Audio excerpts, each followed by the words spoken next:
الحمد لله نحمده ونستعينه ونستغفره ونؤمن به ونتوكل عليه ونعوذ بالله من شرور أنفسنا ومن سيئات أعمالنا من يهده الله فلا مضل له ومن يضلله فلا هادي له ونشهد أن لا إله إلا الله وحده لا شريك له ونشهد أن سيدنا ومولانا محمدا عبده ورسوله أما بعد فقد قال الله تبارك وتعالى في الكلام المجيد والفرقان الحميد أعوذ بالله من الشيطان الرجيم بسم الله الرحمن الرحيم وذكر فإن الذكرى تنفع المؤمنين صدق الله العظيم اللهم صل على سيدنا محمد وعلى آل سيدنا محمد وبارك وسلم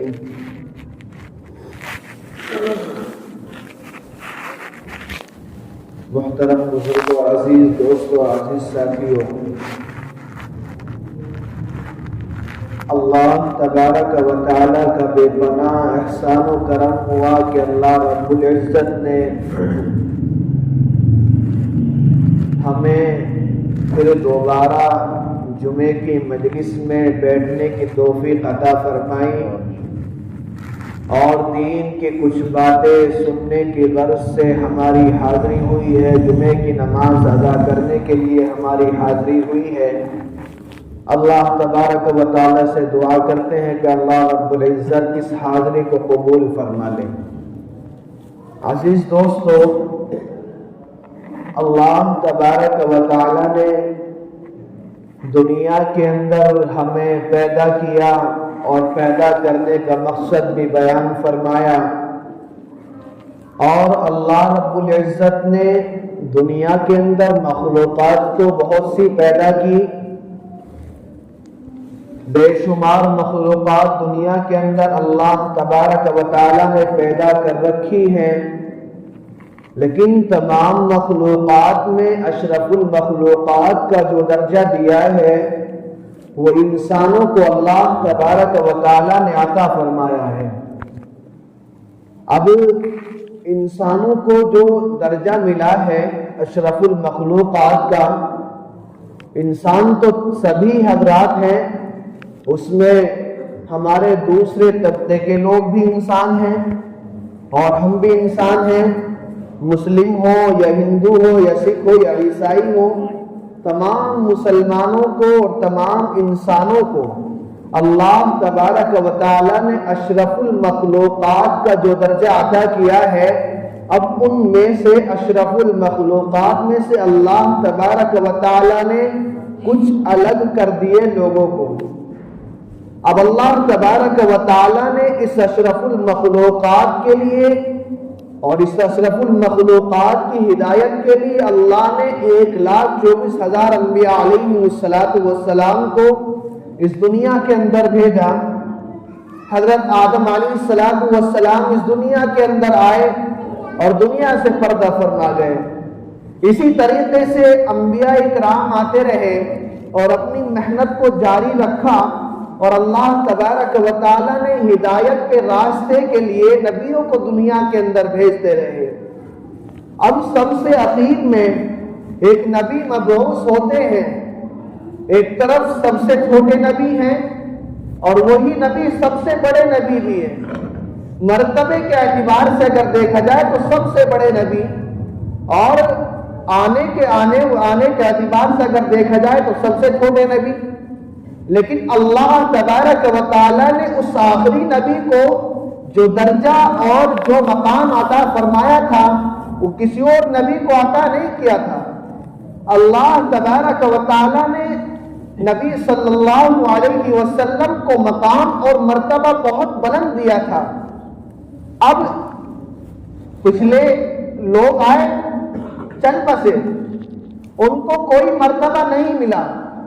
اب جو اللہ کے نبی صلی اللہ علیہ وسلم کے آنے کے بعد، دنیا میں مبعوث ہونے کے بعد، جس نے نبی صلی اللہ علیہ وسلم کے ہاتھ پر اسلام لائے، اور جو لوگ نبی صلی اللہ علیہ وسلم کے دین پر اپنا ایمان اور عقیدہ بنایا، اللہ تبارک و تعالیٰ کے کلام پاک کو اللہ تبارک و تعالیٰ کی کتاب مانا، اور اللہ کے نبی صلی اللہ علیہ وسلم کو آخری نبی مانا، اور ان لوگوں میں سے تمام اشرف المخلوقات میں سے ان لوگوں کو الگ کر دیا.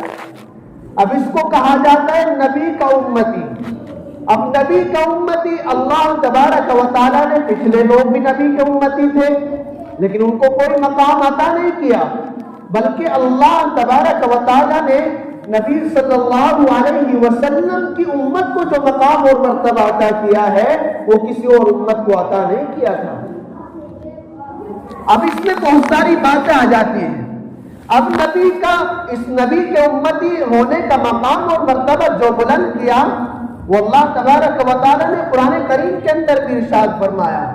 لیکن اب ہمارے اندر بات کیا ہونی چاہیے تھی، ہمارے اندر صفات کیا ہونی چاہیے تھی؟ ہمیں اس مقام و مرتبے پر خوش ہونا چاہیے تھا، ہمیں اس مقام و مرتبے کا لحاظ رکھنا چاہیے تھا، ہمیں اس مقام و مرتبے کا پاس رکھنا چاہیے تھا. لیکن نبی کے امتی ہونے کے باوجود ہم لوگوں نے اس کا مقام اور مرتبے کو ختم کر دیا، اس کے پاس و لحاظ کو ختم کر دیا. اب اللہ تبارک و تعالیٰ نے ہمارے اوپر جو ذمہ داریاں عائد کی تھی ان تمام ذمہ داریوں سے الگ ہٹ کر اب ہم نے نبی کے طریقے کو چھوڑ دیا. ہمارا حال یہ ہونا چاہیے تھا کہ اللہ تبارک و تعالیٰ نے ہمیں اشرف المخلوقات کو بنایا. اب اشرف المخلوقات بنانے کے بعد بھی اللہ تبارک و تعالیٰ نے ہمیں ایسی امت میں پیدا فرمایا، ایسے نبی کی کفالت میں ہمیں پیدا فرمایا کہ جس نبی کا مقام و مرتبہ تمام نبیوں سے اعلیٰ ہے، جس نبی کا مقام و مرتبہ تمام نبیوں سے افضل ہے. قرآن کریم میں کسی نبی کا اتنا تذکرہ نہیں آیا جتنا میرے نبی کا تذکرہ آیا ہے. اللہ تبارک و تعالیٰ ارشاد فرماتے ہیں وَرَفَعْنَا لَكَ ذِكْرَكَ، اے نبی ہم نے تیرے ذکر کو اونچا کر دیا. اب ذکر کو اونچا کرنے کا کیا مطلب ہے؟ اللہ تبارک و تعالیٰ ارشاد فرماتے ہیں اے نبی ہم نے تیرے ذکر کو اونچا کر دیا. اس کا مطلب یہ ہے کہ ہم لوگ جو بھی کام کریں گے نبی کا ذکر اونچا ہوتا رہے گا. میرے عزیز دوستو، اب ہمیں اس کا لحاظ رکھنا چاہیے تھا. اللہ تبارک و تعالیٰ نے ہمیں مقام و مرتبہ لگ دیا، میرے نبی کو بھی مقام و مرتبہ لگ دیا، لیکن اب ہم نے اس کا لحاظ بالکل ختم کر دیا. ہمارا حال یہ ہوتا جا رہا ہے کہ ہمیں نبی کے مقام و مرتبے کی کوئی فکر نہیں رہی، نبی کے مقام و مرتبے کی اب ہمیں کوئی لحاظ نہیں رہا. کیوں؟ اس لیے کہ اللہ تبارک و تعالیٰ نے تو ہمیں جنت کے ٹکٹ تو ویسے ہی دے دیا. اس بھول میں مت رہیں بالکل بھی. ہاں، اگر نبی کے امت میں ہمیں پیدا فرمایا اور ایسے نبی کی امت میں پیدا فرما دیا کہ جو سب نبیوں سے اعلیٰ ہے وہ بات الگ ہے، لیکن ہمارے اعمال پھر بھی دیکھے جائیں گے. ہمارے اعمال پھر بھی دیکھے جائیں گے کہ ہم اعمال کیسے کر رہے ہیں. ہمارے اعمالوں کو اور ہماری جو ہم کام کر رہے ہیں، نیک کام کر رہے ہیں ان کو دیکھا جائے گا، غلط کام کر رہے ہیں ان کو بھی دیکھا جائے گا. اور اگر ہم غلط کام کریں گے تو نبی صلی اللہ علیہ وسلم کی کفالت تو نصیب ہوگی لیکن کچھ دیری سے نصیب ہوگی. اگر ہم نیک کام کریں گے تو اللہ تبارک و تعالی ہمیں جنت کے اندر ڈائریکٹ جگہ دے دے گا. اللہ تبارک و تعالی ہمیں جنت کا ٹکٹ فوراً دے دے گا. اور اگر ہم غلط کام کریں گے جنت تو ملے گی لیکن جہنم کو کچھ دیر مزہ چکھنے کے بعد ملے گی. اس لیے میرے عزیز دوستوں، اللہ تبارک و تعالیٰ نے ہمیں مقام دیا ہے، مرتبہ دیا ہے، تو ہم اس کا لحاظ رکھیں. اللہ تبارک و تعالیٰ نے ہمیں عزت بخشی ہے، اس کا لحاظ رکھیں. اب اس کا لحاظ کیسے رکھا جائے گا؟ نمازیں پڑھ کر، دین کے کاموں کو صحیح طریقے سے انجام دے کر، دین کے کاموں کو صحیح طریقے سے کرنے کے بعد اب ہمارا حال یہ ہوتا جا رہا ہے کہ سب سے بڑی کمی جو ہمارے اندر پیدا ہو گئی ہے وہ اولاد کی تربیت نہ کرنے کی بڑی پیدا ہو گئی ہے. سب سے بڑی کمی ہمارے اندر یہ آ چکی ہے.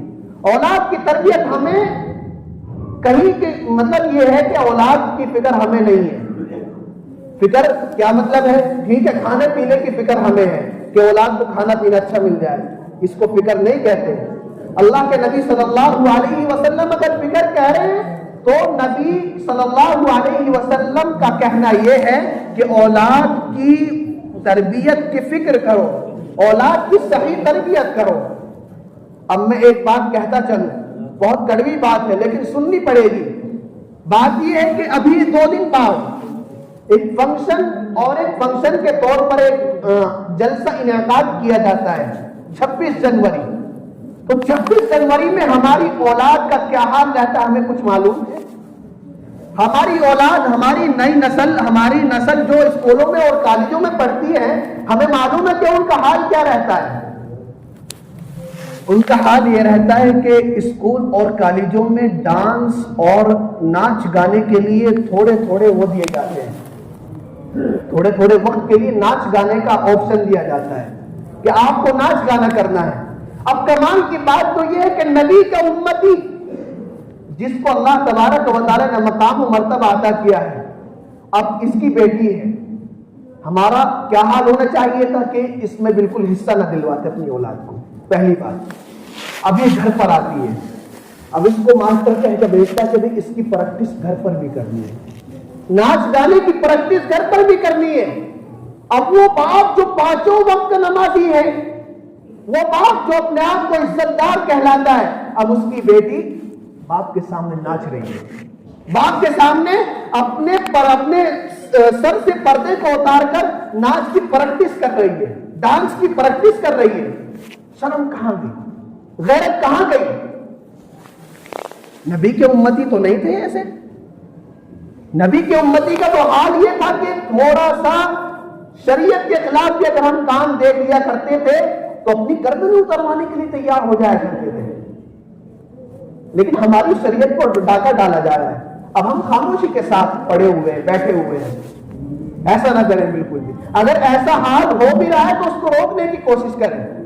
اور سب سے آخری بات یہ کہتا چلوں کہ اگر آپ کی اولاد ڈانس گانے پر آج آ گئی تو کل خدا کی قسم کھا کر کہہ رہا ہوں ممبر پر بیٹھ کر, جو حال اب سے کچھ دن پہلے لڑکیوں کے بھاگنے کا رواج چلا تھا نا, وہی اولاد تمہارے گھر سے تمہاری آنکھوں کے سامنے بھاگ کر دکھائی اور آپ روک نہیں سکتے. تو اس کو روکنا پڑے گا, اس کو روکیں اور اس کو بالکل بند کریں. ٹھیک ہے, الگ بات ہے اسکولوں میں فنکشن ہوتا ہے, شریک ہونے کی اجازت ہے, لیکن اس کا مطلب یہ نہیں کہ اپنی شریعت کو بھول جائیں. اس کا مطلب یہ نہیں کہ خدا قانون کو بھول جائیں. اس کا مطلب یہ نہیں ہے کہ اللہ کے نبی صلی اللہ علیہ وسلم نے کیا ارشاد فرمایا تھا اس کو بھول جائیں. اللہ تبارک و تعالیٰ سے دعا کرے کہ اللہ رب العزت مجھے بھی ان چند باتوں پر عمل کرنے کی توفیق عطا فرمائے. آمین. وآخر دعوانا الحمدللہ رب العالمین.